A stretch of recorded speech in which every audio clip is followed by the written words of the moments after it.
Thank you for joining us today on the At the Table podcast, where I strive to encourage and equip you on your journey to know and follow Jesus Christ. This week on the At the Table podcast, we'll look back at last week's message titled The Kingdom's Fall. We'll look ahead to this upcoming message titled Daniel in Exile. And then we'll take a little bit of a look at 1 Peter chapter 2, where Peter gives us clear advice as followers of Jesus Christ. Without further ado, let's get started.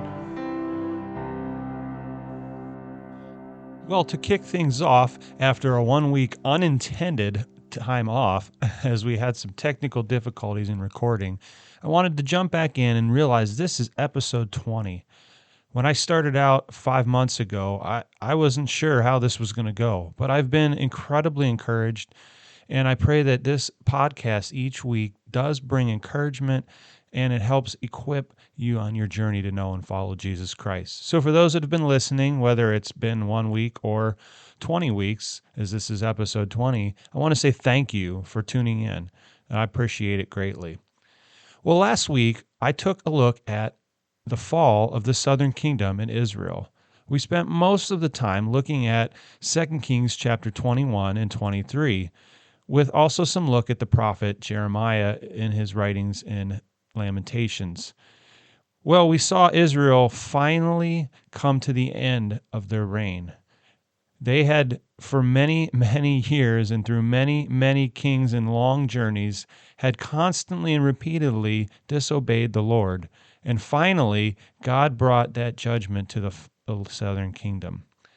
We did see, though, that even in the midst of this, even in the midst of being exiled out, we realized through the prophets that one day a remnant or a small gathering of these Israelites would, in fact, return back to their land. And while they didn't know it at the time, it was going to be some 70 years before they would return back. And that would eventually lead to the right surroundings so that Jesus, the Son of God, would come to this earth and be the Messiah for all. We ended up the service looking at Lamentations chapter 3, verses 24 through 28. And this is what I want to, again, bring everything back to this, that even in the midst of awful things and bad things happening, although Israel deserved it because of the sin against God, God still showed his love to them and gave them hope. And in Lamentations 3, starting in verse 22, it says, "Because of the Lord's great love, we are not consumed, for his compassions never fail.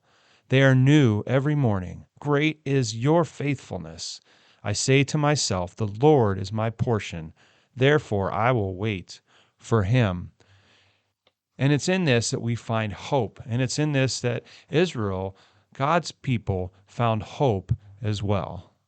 Looking ahead to this week's message, we're going to look at the book of Daniel in this time of exile.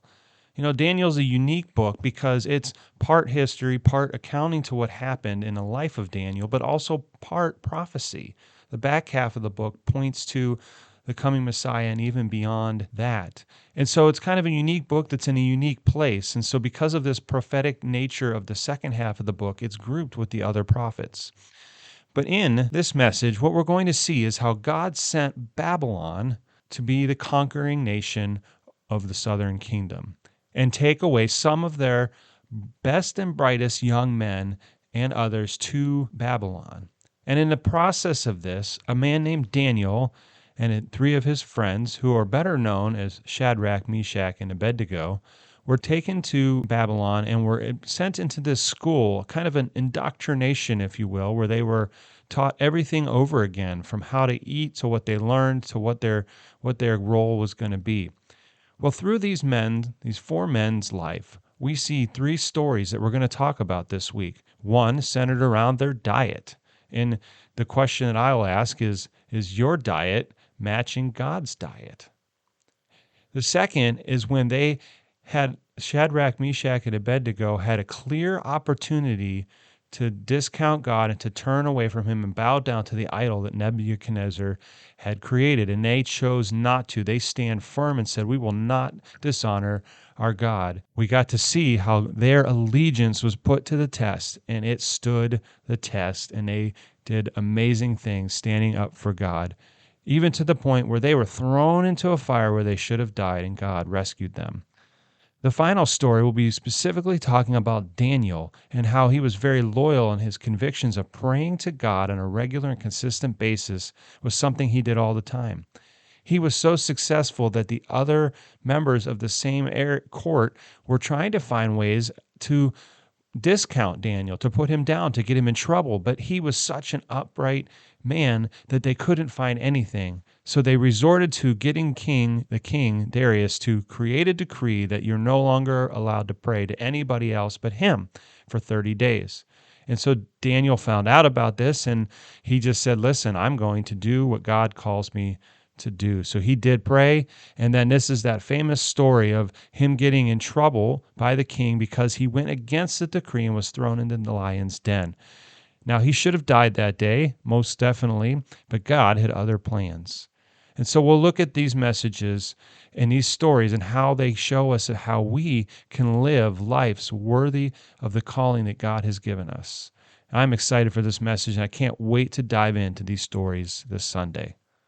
Where I want to spend the rest of my time today, though, is in this idea of living a life worthy of our calling. In other words, living a life so that we exemplify God. You know, we will end up in 1 Peter chapter 2 this week a little bit as part of this story, because Peter talks about these same ideals that Shadrach, Meshach, and Abednego and Daniel lived out. In fact, in 1 Peter chapter 2, we see these verses starting in verse 9. But you are a chosen people, a royal priesthood, a holy nation, a people belonging to God, that you may declare the praises of him who called you out of darkness and into his wonderful light. Verse 10.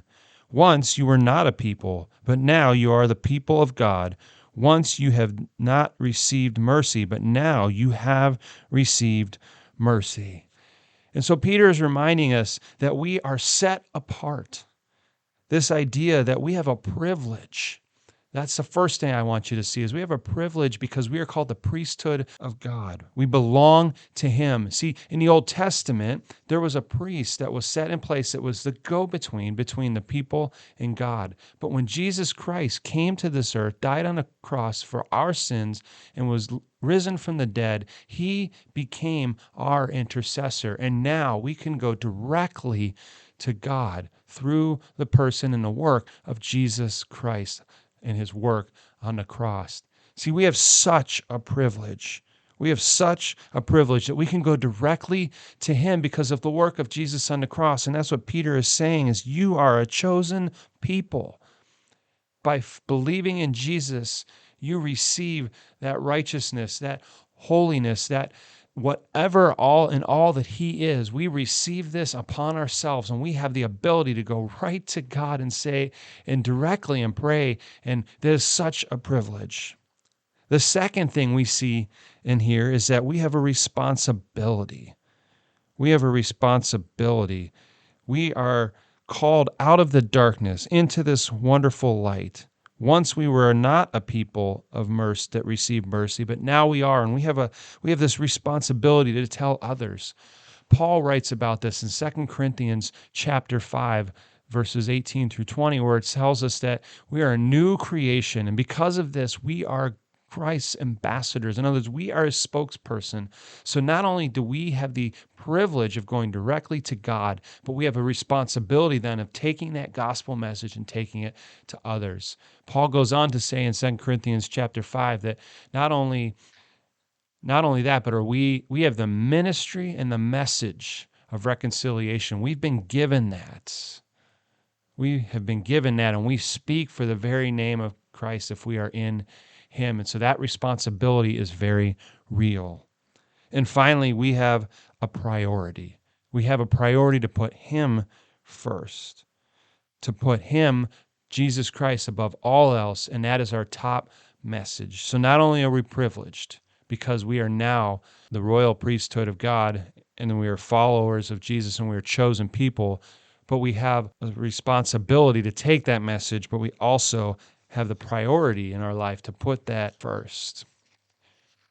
Well, just like Daniel, who was a man above reproach, that could not be put down, that could not find any fault in him. If we continue on in 2 Peter, we see this in verse 11 and 12. He says, "Dear friends, I urge you as aliens and strangers in the world to abstain from sinful desires which war against your soul. Live," here we go, "such good lives among the pagans that, though they accuse you of doing wrong, they may see your good deeds and glorify God on the day he visits." One of the impressive things we'll see this Sunday in Daniel chapter 6 is that once Daniel was thrown in the lion's den, the king really didn't want to do it, but he had made a decree and he had to follow along with that. And in the midst of this, he puts Daniel in the lion's den. Daniel is saved and brought out of the lion's den and is safe the next day. And the king says this, he says that, "Lift up the God of Daniel because he deserves all the glory." And in the same way, let our lives live in such a way and be such an example that God gets the glory, remembering that we have a privilege of being chosen by him. We have a responsibility to tell others about this amazing gift that we have been given, and we should always put him first in our life and have priority over all other things. Well, I hope this message finds you well. And I just wanted to remind you that if anything we talked about today didn't make sense or you have a question about that we have a link in the show notes that allows you to submit a question to the pastor, to me, and I will take that in, looking at the passage and your question, and I will get back to you and better help you understand, I hope, the passage. That's the goal anyways. Well, it's been a privilege. Thank you for tuning in for 20 episodes, and I hope that you turn in for the next 20 and beyond. With that said, I hope this message today has equipped and encouraged you in your journey to know and follow Jesus Christ. Have a great day.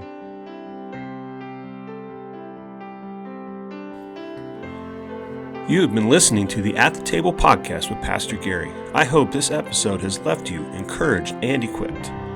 Pastor Gary is the lead pastor of Grace Community Church in Alliance, Ohio. To learn more about the church, the ministries at the church, or to give to support Grace Community Church, you can follow the links in the show notes or go directly to gccofalliance.org. Have a blessed day.